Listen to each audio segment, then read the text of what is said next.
So, Dieser USB-Stick ist voller Weisheit jetzt neu und verbessert. do you look like all the work and translation I did last night? I learned German fluently first. Ich habe extra für euch schnell Deutsch gelernt und gestern die ganze Nacht damit verbracht, das zu übersetzen. Gift of tongues. No, really, when I saw this that it's in German, I was so surprised. I mean, it's really nice. Thank you so much. Also danke, dass du es auf Deutsch machst. This was translated by the guys in Vila. Oh, das haben die Leute in Bila übersetzt. There's a time when I would be asked every year to teach the last week of their school, which was Ecclesiastes, Job, Song of Solomon. Yeah. Also es gab eine Zeit, wo ich einmal im Jahr regelmäßig bei ihnen war in Bila und immer die letzte Schulwoche gemacht habe und da ging es auch immer um die Weisheitsliteratur. Okay, we've got a lot to do. Wir haben viel zu tun. Father, we thank you that there's such a variety in your word. Danke, Herr, für die Vielfalt in deinem Wort. Thank you for this marvelous art form that we call the Song of Solomon. Danke, Herr, für diese Kunstform, die wir das hohe Lied nennen. And the message it brings. Und die Botschaft, die da drin steckt. Father, would you continue to meet with us and help us in Jesus' name? Bitte begegne uns doch und hilf uns in Jesu Namen. Amen. The third approach that I want to suggest to you Den dritten Ansatz, den ich euch vorstellen möchte, is that we simply take the Song of Solomon as it is, dass wir das hohe Lied einfach mal so nehmen, wie es da steht. This is amazing. And that is, we don't try to make it anything. That we just simply see what it is. Dass wir da jetzt mal nichts rein interpretieren, sondern einfach nur mal gucken, was da steht. And that is, we recognize it's a group of poems. Damit erkennen wir an, dass es einfach eine Anzahl von wie sagt man? Gedichten, danke. Which is praising the virtue of sexual love. Und diese Gedichte feiern die Sexualität und körperliche Liebe. Now, one of the reasons that through church history people have thought that this couldn't really be in the Bible Ein Grund dafür, dass die Leute über die Jahrhunderte von Kirchengeschichte einfach überzeugt waren, warum ist es überhaupt in der Bibel? because if you look into the history of biblical interpretation, Wenn man sich die Geschichte der Bibelauslegung anguckt, there are times when theologians were engaging with the philosophy of the ancient Greeks. Gab es Zeiten, wo Theologen sich auseinandergesetzt haben mit klassischer griechischer Philosophie. And this Platonic view of reality saw a dualism, a separation between the physical world and the spiritual world. Und Plato zum Beispiel hat eine Weltanschauung, einen Dualismus, da ist die geistliche Welt und dann ist da die physische Welt. And the answer to where does evil come from was evil comes from this material world, this physical world. Und seine Antwort auf die Frage, wo das Böse herkommt, war, das Böse kommt aus der körperlichen, physischen Welt. That which is spiritual is good, and what is not physical is not good. Also alles, was geistig und geistlich ist, ist gut und was körperlich ist, ist schlecht. And the goal ultimately is that you would eventually die and that spiritual dimension in you would escape the prison of this physical world and be reunited with the great deity that you are part of. Und deine einzige Hoffnung war, dass du eines Tages sterben wirst und so dein Geist endlich aus dem Gefängnis deines Körpers entkommen kann, um wieder mit der großen Gottheit vereint zu werden. Now, this understanding has had enormous repercussions in different ways over church history. Diese Ansicht hatte enorme Folgen auch für die Theologie über Jahrhunderte. Today we talk about the secular and the sacred, Heute reden wir oft mehr vom Weltlichen und Geistlichen. and we think that there's certain things that are more spiritual than other things. Und wir sind oft davon überzeugt, manche Dinge oder Tätigkeiten sind geistlicher wie andere. But what happened through church history was, out of a dedication to Christ, people felt that they should deny themselves certain parts of their humanity. Und was wir sehen in der Kirchengeschichte ist, dass immer wieder Leute aus ihrer Hingabe an Jesus den Eindruck hatten, dass sie bestimmte Aspekte ihrer Menschlichkeit unterdrücken sollten. In the first 3 centuries of the church, it was easy to determine those committed because there was persecution that you In went den through. ersten 3 Jahrhunderten nach Jesus war es sehr einfach herauszufinden, wer wirklich ein hingegebener Christ ist, weil da sind alle verfolgt worden. But with Constantine, when kind of almost everybody became Christian, Aber unter Kaiser Konstantin, als es zur römischen Staatsreligion wurde, waren auf einmal alle Christen.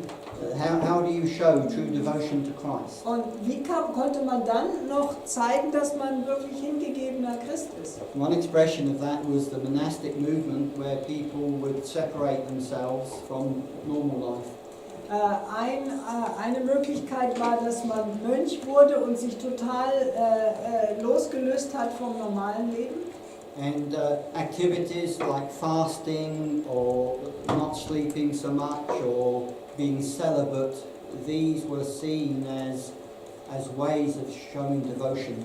Und Aktivitäten wie Fasten oder sich nicht Schlaf verwehren oder ledig bleiben, das waren dann auf einmal Kennzeichen von jemandem, der hingegeben ist. And so those who separated were spiritual, the priests, the monks, but everybody else was just kind of normal. Also die sich abgelöst haben, die Priester und die Mönche, das waren die echten Christen und der Rest war einfach normale Leute. And then added to that an understanding that original sin was passed down through the act of sexual intercourse. Und dann gab es da noch das Verständnis, dass die Ursünde von Adam und Eva von Generation zu Generation weitergegeben worden ist durch Geschlechtsverkehr. So within the church there was this kind of more of a negative attitude towards a human sexuality. Also hat sich dadurch durch die Kirchengeschichte hindurch eine sehr negative Einstellung gegenüber menschlicher Sexualität entwickelt. But as people have realized in more recent years of this dualism and how this understanding is simply not scriptural. Aber in neuerer Zeit haben Leute gemerkt, dass dieser Dualismus, der das so stark trennt, dass das eigentlich nicht biblisch ist. You only have to read Genesis' first 2 chapters to see that. Man muss eigentlich nur die ersten 2 Kapitel im ersten Buch Mose lesen und dann sieht man das schon. When God created the physical world, He said it was good. Als Gott die physische Welt geschaffen hat, was hat er gesagt? Es ist gut.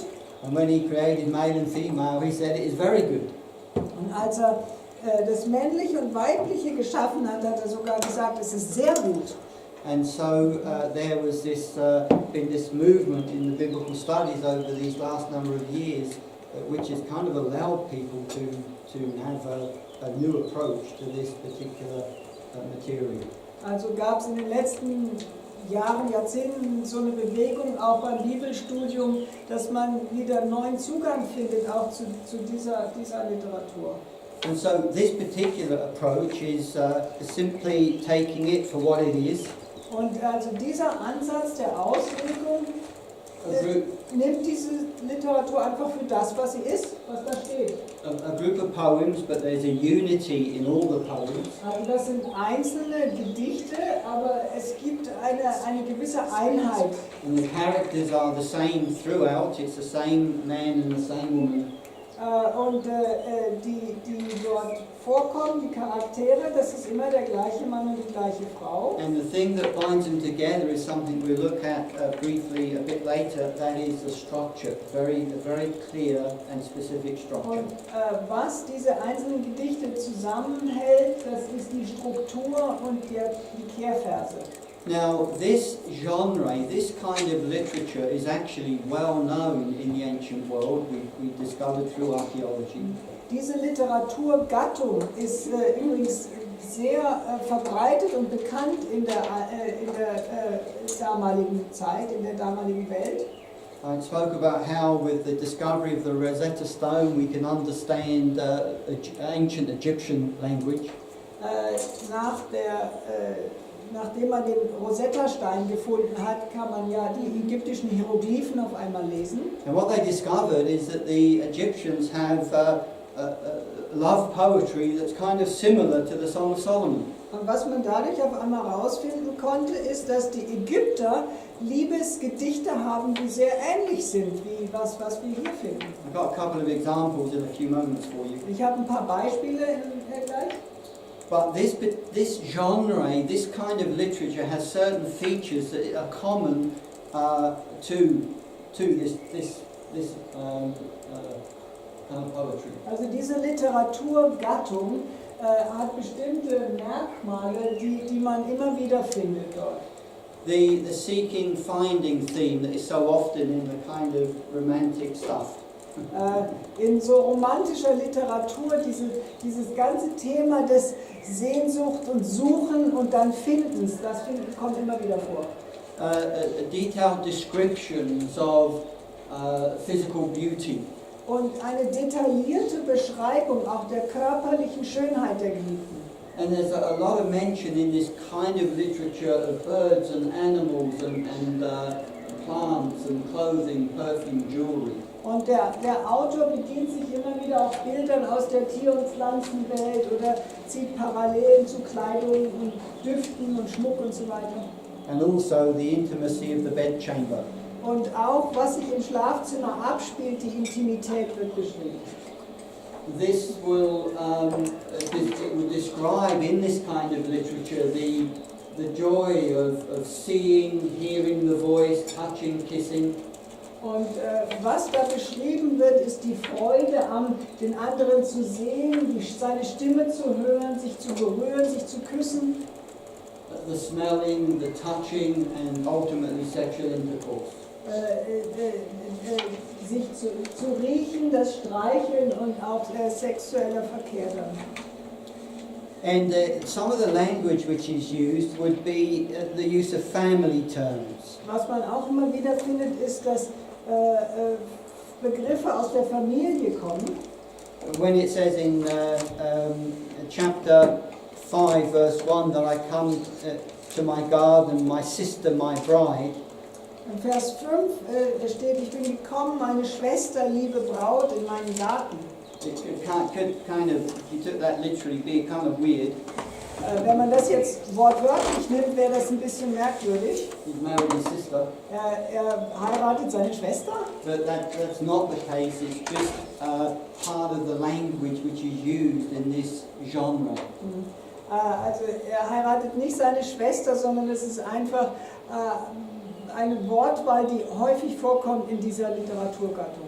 The idea of the king and the queen, the prince, the princess, this kind of thing. Auch das Erwähnen von König und Prinzen und Prinzessinnen und so.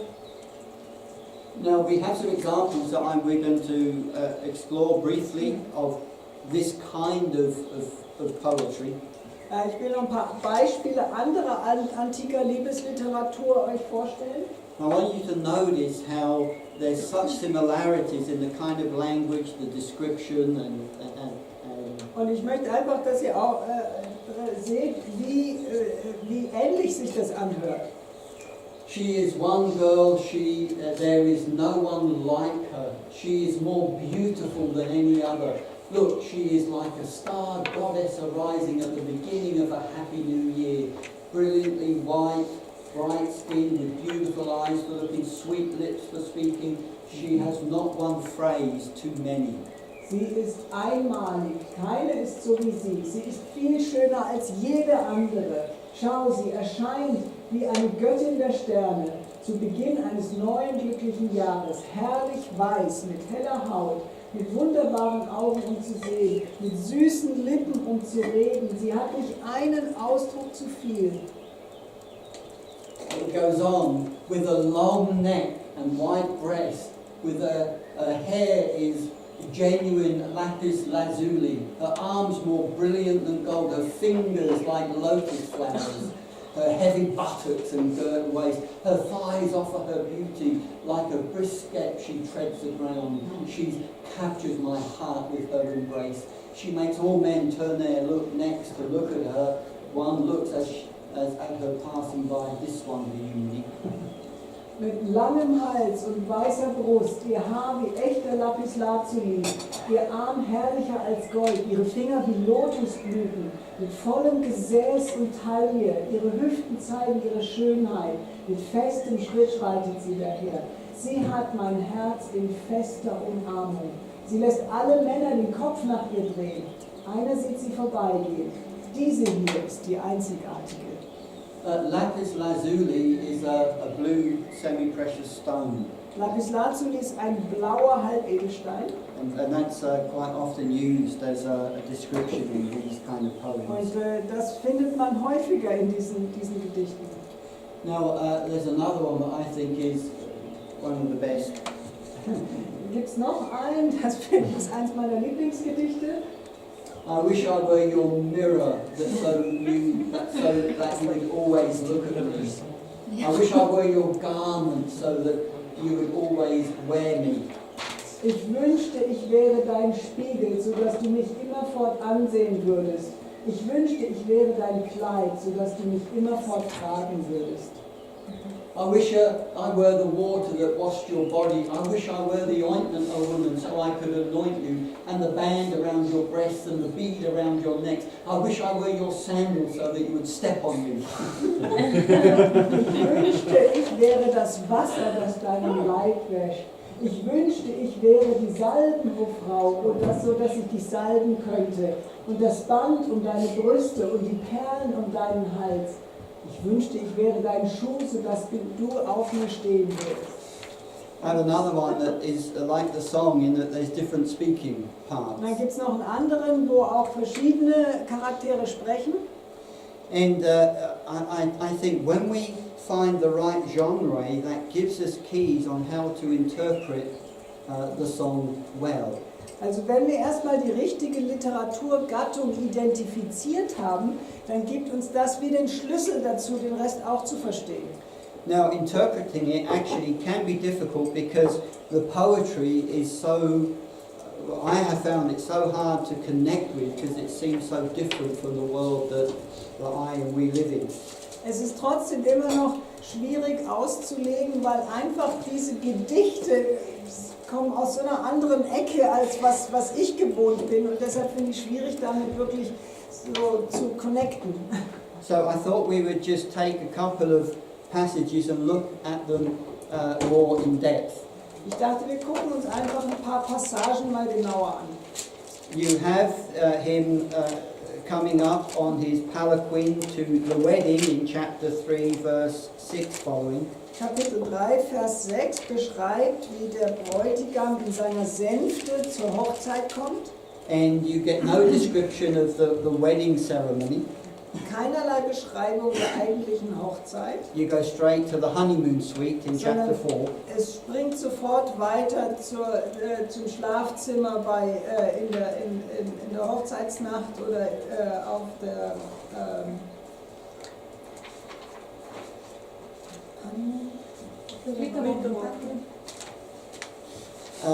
And so you get this description, he gives a description praising his bride. Und da ist die Beschreibung, wo er seine Braut einfach lobt. From head to foot. Von Kopf bis Fuß. And there's these various descriptions, aren't there, of this woman. Also es gibt verschiedene Beschreibungen der Braut, dieser Frau. And I have some artist impressions here that you would enjoy. Ich habe hier ein paar künstlerische Darstellungen, die euch bestimmt gefallen. This is the first one. So, das wäre das erste, wenn man es wörtlich nimmt, was da steht. You can just see the beauty of this woman. Man sieht die Schönheit dieser Frau. She has a neck like the Tower of David, Der Hals wie der Turm Davids and the hair like the flock of goats. und Haare wie eine Herde von Zicklein. And her lips are like honey, Ihre Lippen sind wie Honig and her breasts like two fawns. und ihre Brüste wie zwei Kitze. Okay, if you don't like that one, maybe you like this one. Wie gefällt euch dieses? Maybe you like that one. Actually, this next one I like the most.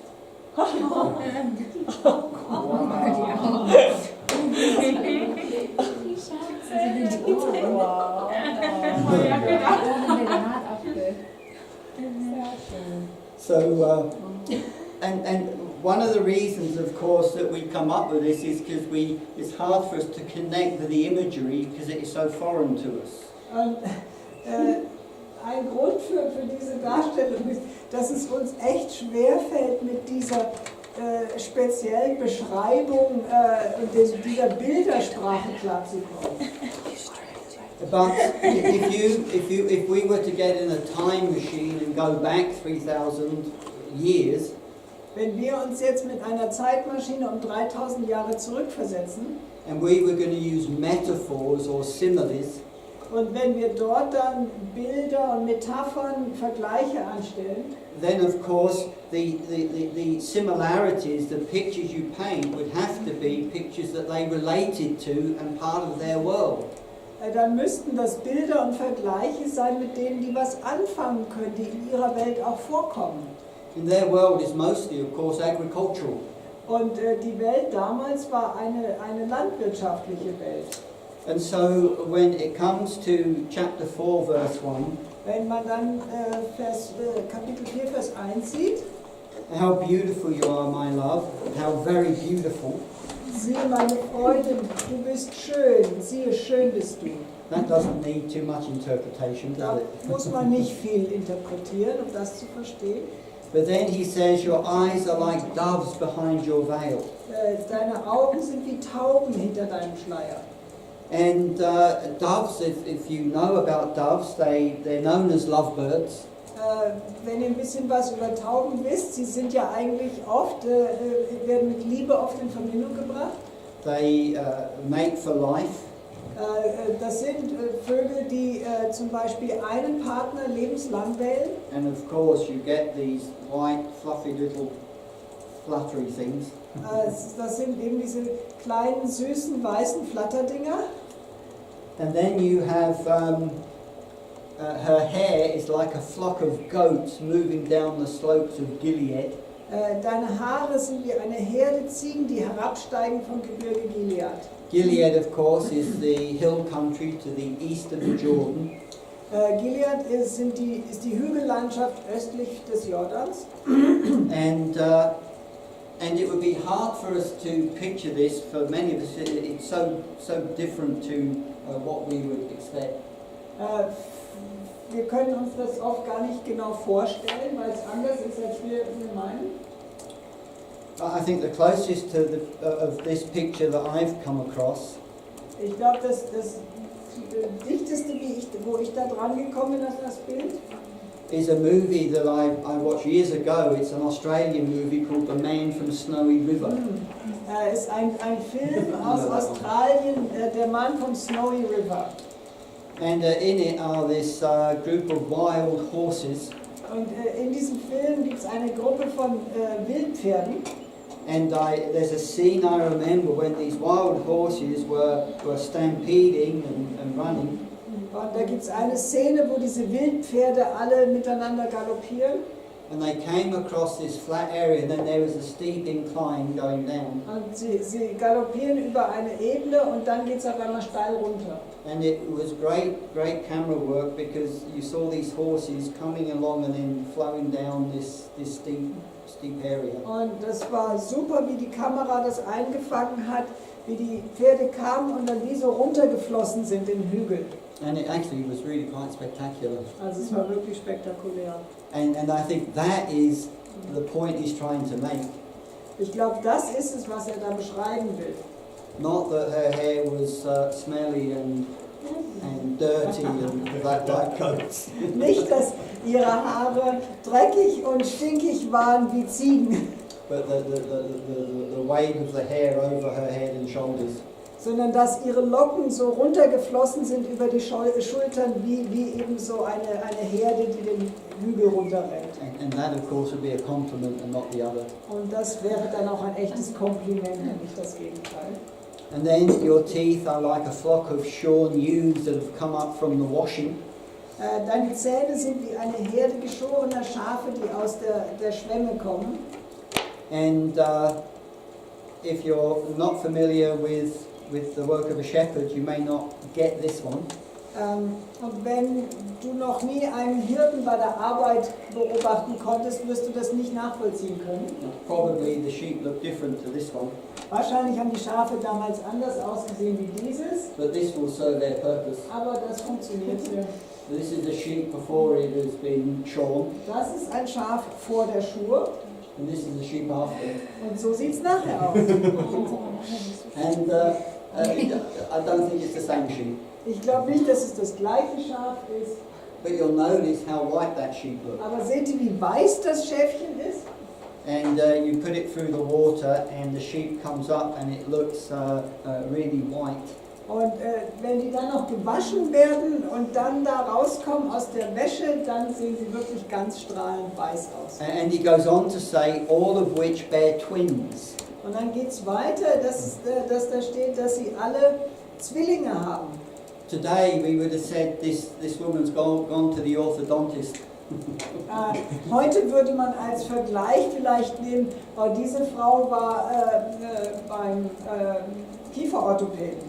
Because the teeth at the top and the bottom match perfectly. Weil die Zähne von oben und von unten, die sind alle gerade und passen genau zusammen. And to say that one has not been bereaved to mean that there's no teeth missing. Und wenn da steht, keines unter ihnen ist unfruchtbar, das heißt nichts anderes, als dass oben oder unten ein Zahn fehlt und es ist kein Paar mehr. And so that he's using images that they would have related to in their world. Also er benutzt hier Bilder, mit denen die Leute vertraut sind. Das sind Bilder aus ihrer Welt. To say in a poetic way her teeth were beautifully white and they matched perfectly. Dass er auf poetische Weise beschreiben kann, dass ihre Zähne strahlend weiß sind und perfekt aufeinander passen und gerade sind. These next are not too difficult. Your lips are like crimson thread and your mouth is lovely. Das nächste ist nicht so schwer zu verstehen. Deine Lippen sind wie eine scharlachfarbene Schnur und dein Mund ist lieblich. But then your cheeks are like halves of pomegranates behind your veil. Jetzt kommt was Schwierigeres. Deine Schläfen hinter deinem Schleier sind wie eine Scheibe vom Granatapfel. One of the interesting things is how different cultures view different features of a woman as beautiful. Es ist sehr faszinierend, wie verschiedene Kulturen verschiedene Körperteile von Frauen anders bewerten und sehen. I know that in the Western world here, we find a tan skin as something that's beautiful more than white skin. Hier in unserer westlichen Welt finden wir jemanden, der eine schöne gebräunte Haut hat. Das finden wir attraktiver als jemand, der weiße Haut hat. But I've noticed both in the Philippines and in South Korea, the women go around with an umbrella in the sunshine. Aber ich habe gesehen in Südkorea und in den Philippinen, die Frauen gehen immer mit Sonnenschirmen nach draußen. And it's just, there's different understandings of beauty in different cultures. Und dadurch gibt es verschiedenes Verständnis, was ist schön in verschiedenen Kulturen. And rounded cheeks seem to be one of the features that was praised in the ancient world. Und runde Wangen ist was lobenswert war damals. as was a long neck. Und auch ein langer Hals. And we read in verse 4, In Vers 4.